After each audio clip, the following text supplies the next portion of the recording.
Welcome guys in केरीटी biology. मैं second lecture लेकर आया हूँ क्लास 12th का। आपने फर्स्ट लेक्चर में रिप्रोडक्शन के बारे में पढ़ा था। अब हम यहाँ पे टाइप्स ऑफ रिप्रोडक्शन भी आपने देखा था। अब मैं टाइप्स ऑफ रिप्रोडक्शन को आगे बढ़ा रहा हूँ और फर्स्ट टाइप लिखने जा रहा हूँ असेक्सुअल रिप्रोडक्शन, जिसको हम कहते हैं। पहला नंबर है असेक्सुअल रिप्रोडक्शन। असेक्सुअल रिप्रोडक्शन के बारे में हम पढ़ेंगे कि असेक्सुअल रिप्रोडक्शन होता क्या है। इसका मतलब है कि हमको पहले असेक्सुअल रिप्रोडक्शन का डिफिनीशन पढ़ना है, असेक्सुअल रिप्रोडक्शन के कैरेक्टर्स पढ़ना है, फिर असेक्सुअल रिप्रोडक्शन कितने फॉर्मेट में पाए जाते हैं, किस किस लिविंग ऑर्गेनिज्म में, किस प्लांट्स में, किस एनिमल्स में कैसे कैसे पाए जाते हैं। जैसा कि हर बार मैंने आपको बोलता हूँ वो इस बार भी बोलूँगा कि बायोलॉजी एक टर्मिनोलॉजी होता है, टर्म्स को समझो और बायोलॉजी को मुट्ठी में करो। मैं बार बार ये बोल रहा हूँ कि आप ध्यान से पढ़ो, एक एक वर्ड पे फोकस करो, आपका कंसेप्ट क्लियर होता हुआ चलेगा। देखो, असेक्सुअल रिप्रोडक्शन के बारे में पढ़ रहे हैं तो इसका डेफिनेशन लिखने की कोशिश करेंगे कि एक ऐसा mode of reproduction, such a mode of reproduction through which new offspring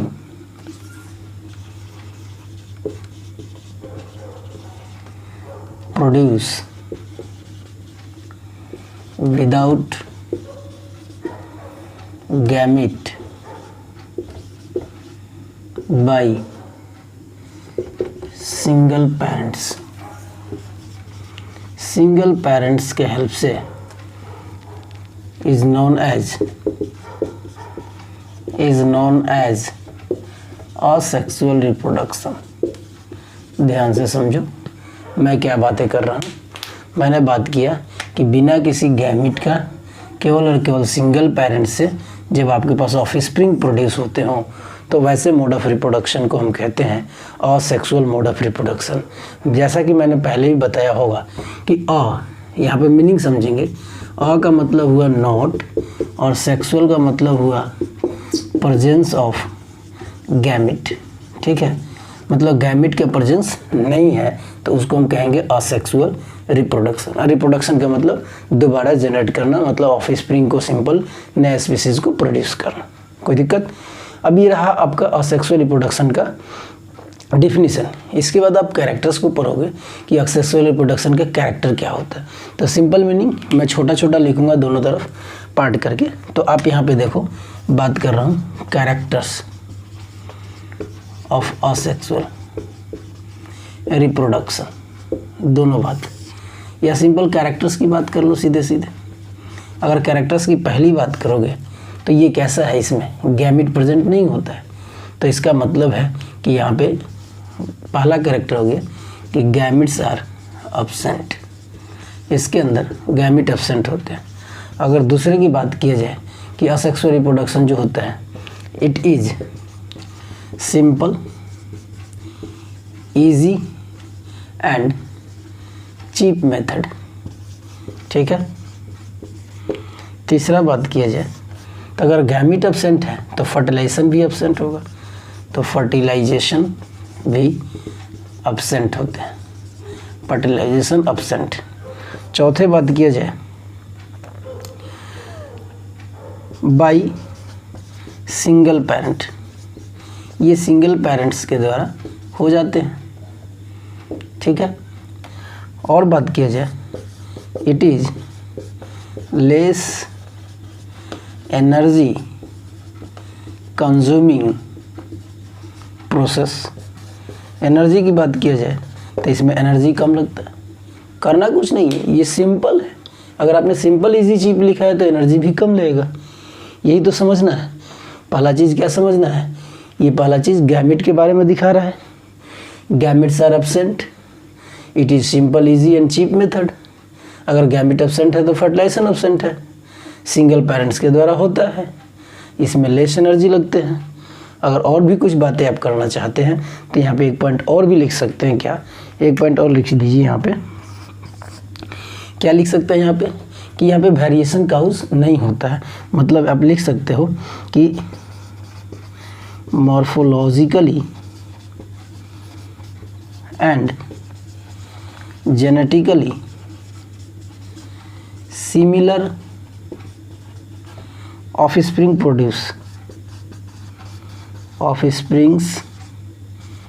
are produced या ऑफस्प्रिंग्स प्रोड्यूस।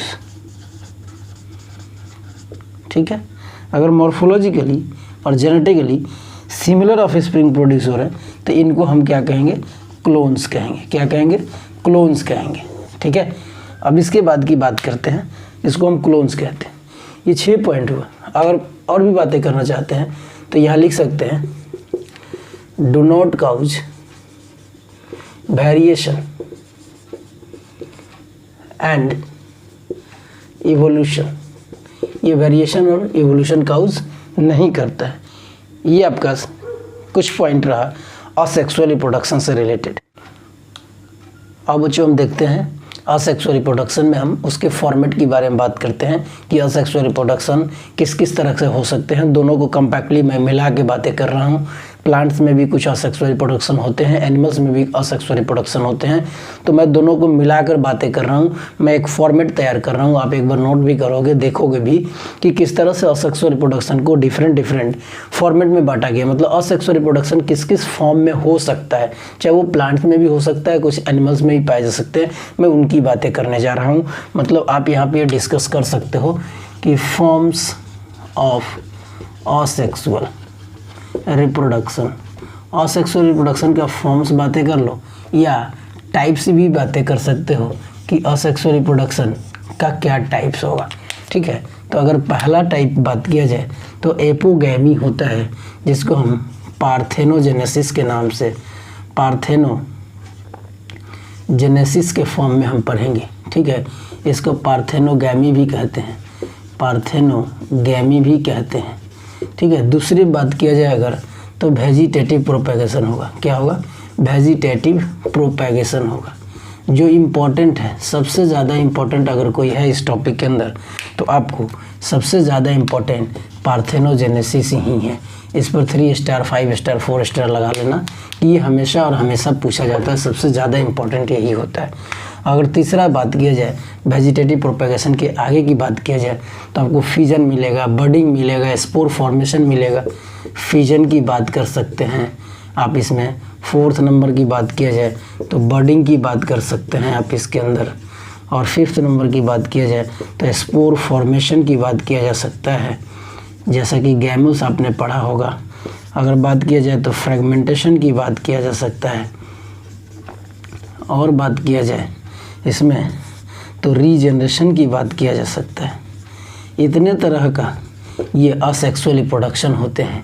एक और बात किया जाए अगर इसके अंदर असेक्सुअल रिप्रोडक्शन के अंदर तो एक और है माइक्रो प्रोपेगेशन। माइक्रो प्रोपेगेशन की भी बात कर सकते हैं। Micro propagation is also a format of asexual reproduction. मतलब आपने देखा कि कुछ इस तरह का असेक्सुअल रिप्रोडक्शन है जिसके बारे में हम एक एक करके हम पढ़ेंगे। कुछ देखते हैं हम कुछ इस टाइप।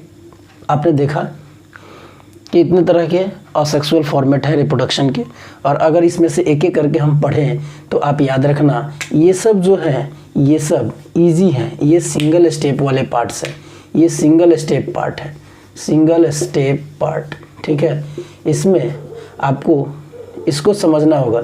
ये मल्टीपल स्टेप वाले हैं, मल्टीपल स्टेप इसके अंदर। और सबसे इम्पोर्टेंट अगर कहा जाए तो वेरी इम्पोर्टेंट अगर कोई है तो ये वेरी इम्पोर्टेंट अगर कोई है तो ये वेजिटेटिव प्रोपेगेशन है।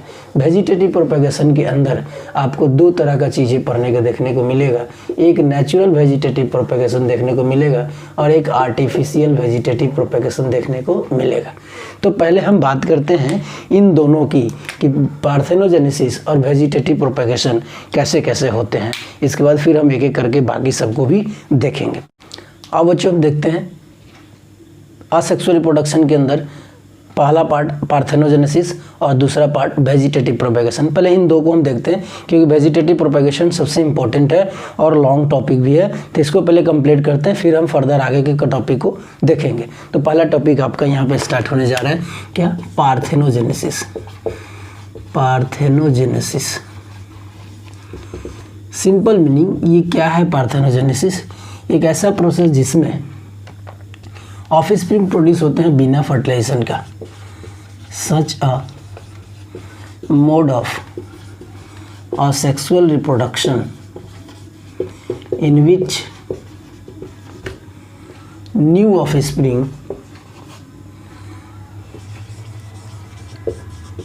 offsprings produce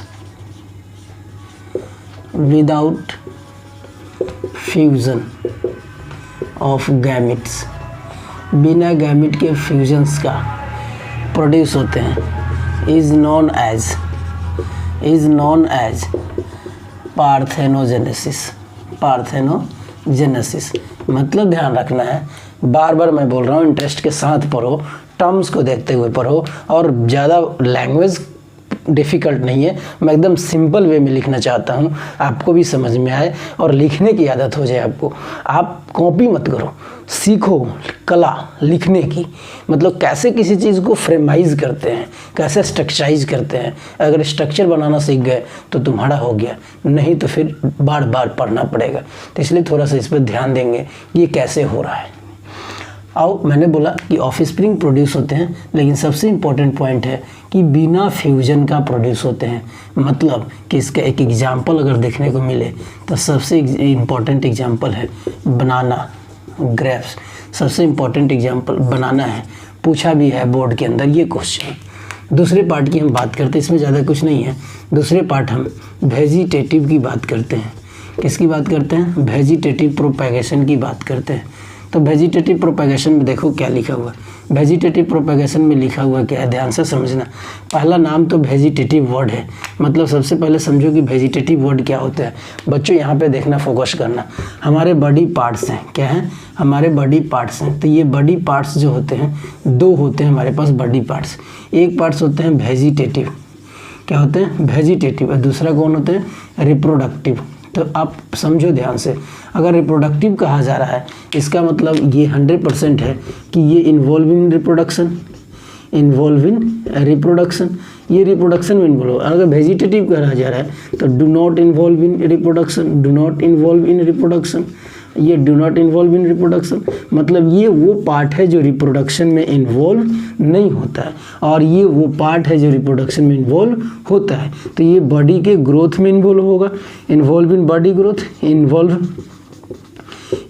in body growth, ये बॉडी ग्रोथ के अंदर इन्वॉल्व होगा, और ये रिप्रोडक्शन में इन्वॉल्व होगा नए नए ऑफस्प्रिंग को बनाने के लिए।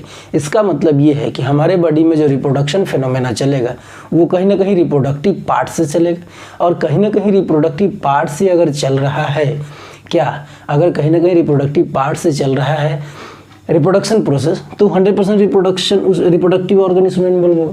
लेकिन वेजिटेटिव ऑर्गन बॉडी ग्रोथ में इन्वॉल्व होते हैं, रिप्रोडक्शन में इन्वॉल्व होते नहीं है। लेकिन अब यहाँ पे पढ़ना हमको वेजिटेटिव प्रोपेगेशन, मतलब अब जो हमको बॉडी प्रोपेगेट करना है, अब नए बॉडी को जो मल्टीप्लाई करना है, नए बॉडी प्रोड्यूस जो करना है, वो नए बॉडी प्रोड्यूस करना है किसके हेल्प से? वेजिटेटिव पार्ट के हेल्प से। इसीलिए बोला गया कि वेजिटेटिव पार्ट्स के हेल्प से करने वाले रिप्रोडक्शन को वेजिटेटिव प्रोपेगेशन कहते हैं।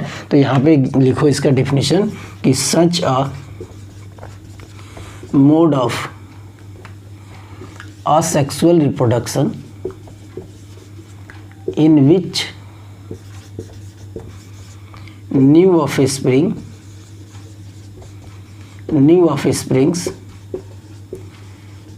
produced by vegetative part of living organism. जो भी लिविंग ऑर्गेनिजम्स हैं उनके वेजिटेटिव पार्ट से, लिविंग ऑर्गेनिज्म के वेजिटेटिव पार्ट से न्यू ऑफस्प्रिंग प्रोड्यूस होंगे, is called vegetative propagation, is called vegetative propagation. Propagation मतलब मल्टीप्लिकेशन होना, प्रोपेगेशन मतलब मल्टीप्लिकेशन होना। अगर इसके एग्जाम्पल की बात किया जाए, अगर इसके एग्जाम्पल की बात किया जाए तो एग्जाम्पल में मोस्टली प्लांट्स आएंगे। कौन से आएंगे? मोस्टली प्लांट्स आएंगे, ठीक है। प्लांट्स में ही वेजिटेटिव पार्ट ज़्यादा होता है।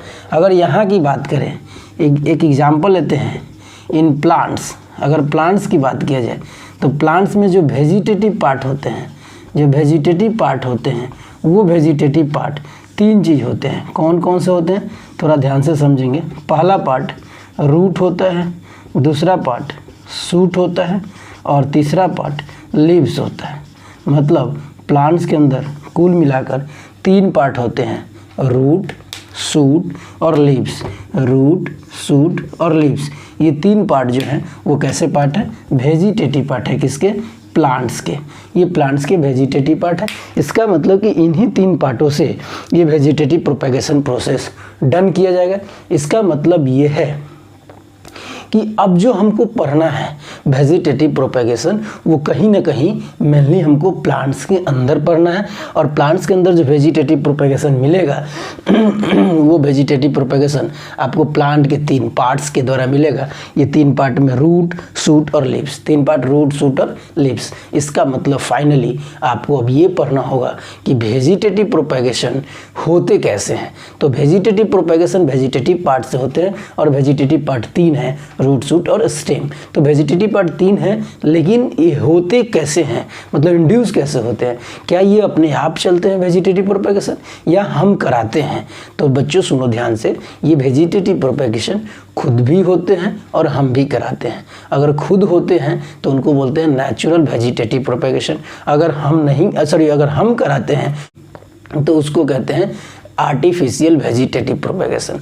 तो आपको 2 कैटेगरीज मिला वेजिटेटिव प्रोपेगेशन का। अगर वो इटसेल्फ होता हो, अगर नेचुरली होता हो तो नेचुरल वेजिटेटिव प्रोपेगेशन। अगर वो उसको हम लोग कराते हो, ह्यूमन बींग्स इंड्यूस करता हो, तो वो कहलाता है artificial vegetative propagation. It means we can say vegetative propagation is of 2 types. First is natural vegetative propagation, second is artificial vegetative propagation.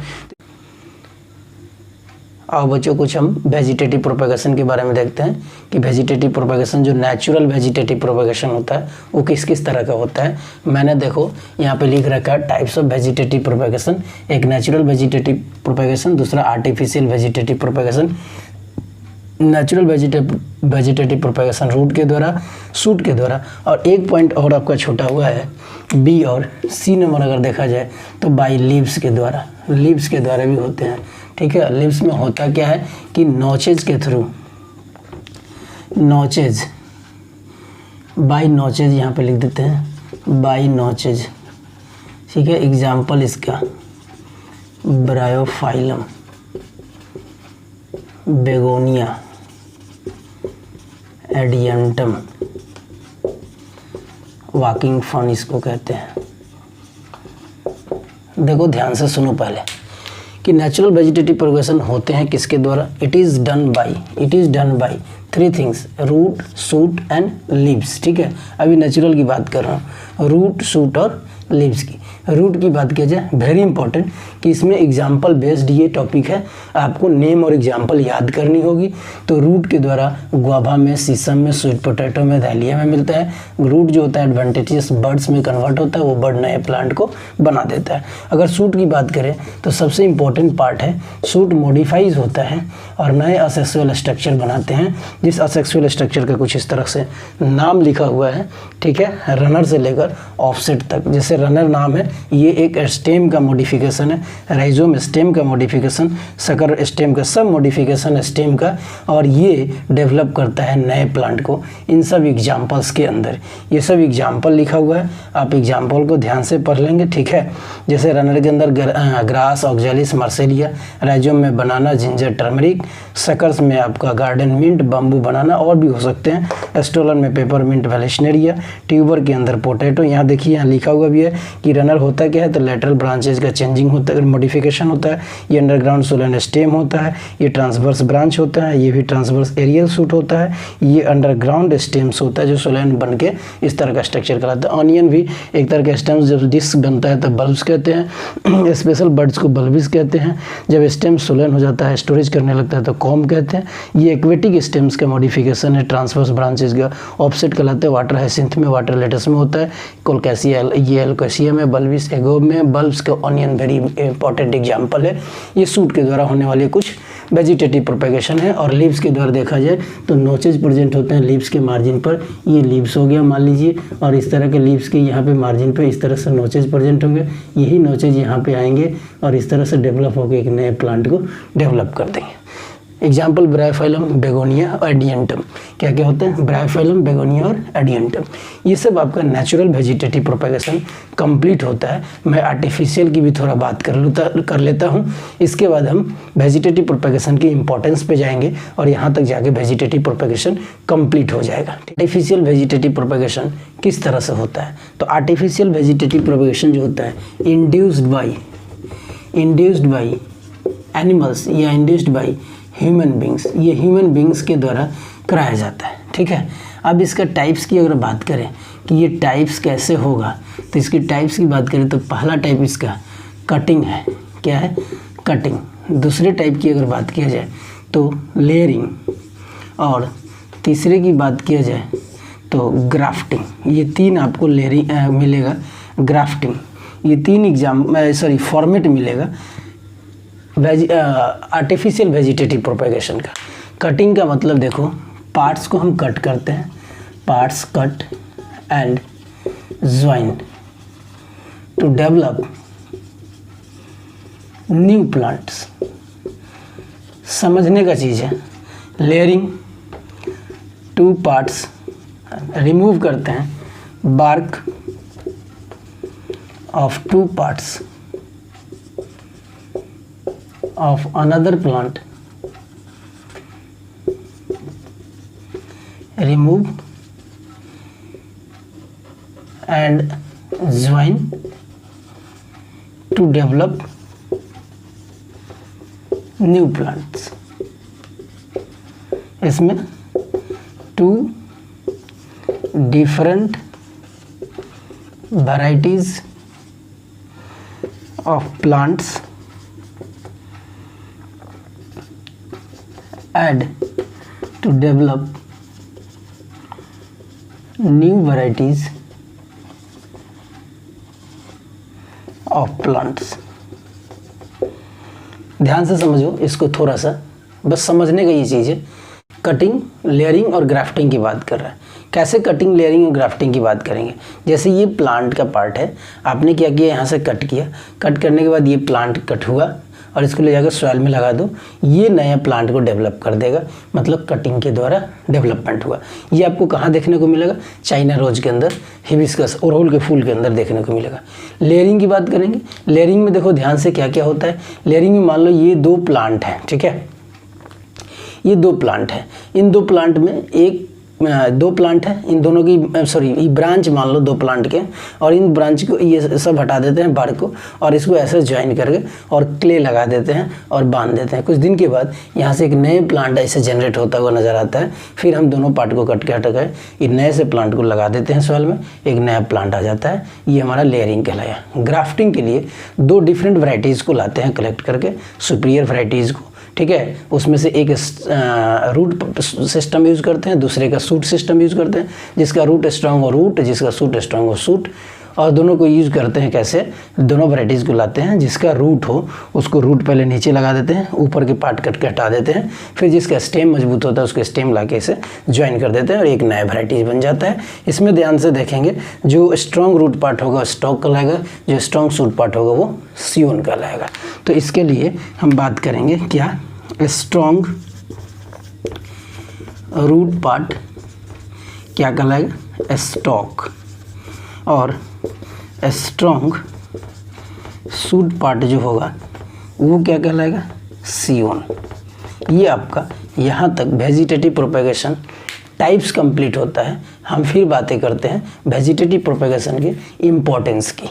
आओ बच्चों हम देखते हैं कि ये जो वेजिटेटिव प्रोपेगेशन है इसका इम्पोर्टेंस क्या है। आपने वेजिटेटिव प्रोपेगेशन का डिफिनीशन समझा, वेजिटेटिव प्रोपेगेशन का टाइप समझा, टाइप्स भी किस किस तरह से होते हैं, किस वेजिटेटिव पार्ट कौन कौन है, वो वेजिटेटिव पार्ट कैसे रिप्रोडक्शन करते हैं, कौन कौन से प्लांट का रूट पार्ट यूज होता है, कौन से प्लांट का सूट होता है, कौन से प्लांट का लीव्स होता है, फिर आर्टिफिशियल कैसे करते हैं, ये सब देखते हुए अब हम वेजिटेटिव प्रोपेगेशन पे फोकस करेंगे कि आखिर वेजिटेटिव प्रोपेगेशन क्यों होता है, इस वेजिटेटिव प्रोपेगेशन होने का क्या कैरेक्टर है, क्या उससे हमको फ़ायदा क्या है, हम इसकी इंपॉर्टेंस के बारे में बात करेंगे। पहला इंपॉर्टेंस वेजिटेटिव प्रोपेगेशन का तो ये है कि it is simple, easy and quicker method है। यह ऐसे कर सकते हैं, easy, quicker and cheap method है रिप्रोडक्शन का, सबसे आसान तरीका। दूसरे की बात किया जाए तो ये वायबल सीड प्रोड्यूस नहीं करता है, it does not produce viable seeds, ठीक है। तीसरा बात किया जाए डू नॉट काउज, वही वायबल सीड्स का बात हो गया, तो ये वेरिएशन काउज नहीं करेगा, ये हेल्प करता है, helps to preserve parental characters को प्रिजर्व करने में हेल्प करता है। चौथा चीज़ देखा जाए तो ये इसके द्वारा वांटेड कैरेक्टर को ऑब्टेन किया जा सकता है। By this wanted characters can be obtained, ठीक है। अगर पांचवे की बात किया जाए तो ये एक तरह से पैरेंटल कैरेक्टर तो हो ही गया, ये जैसा हम चाहते हैं प्रोड्यूस डिजीज फ्री प्लांट, ठीक है। और बातें करें तो ये गुड क्वालिटीज़ को प्रोड्यूस कर सकता है, also produce good qualities of fruit which help in enhancing the economical value, क्योंकि ये गुड क्वालिटीज़ के साथ साथ मोर नंबर भी प्रोड्यूस करता है। गुड क्वालिटीज़ के साथ साथ as well as more number of fruit, यहाँ पे बात कर लेते हैं, good qualities as well as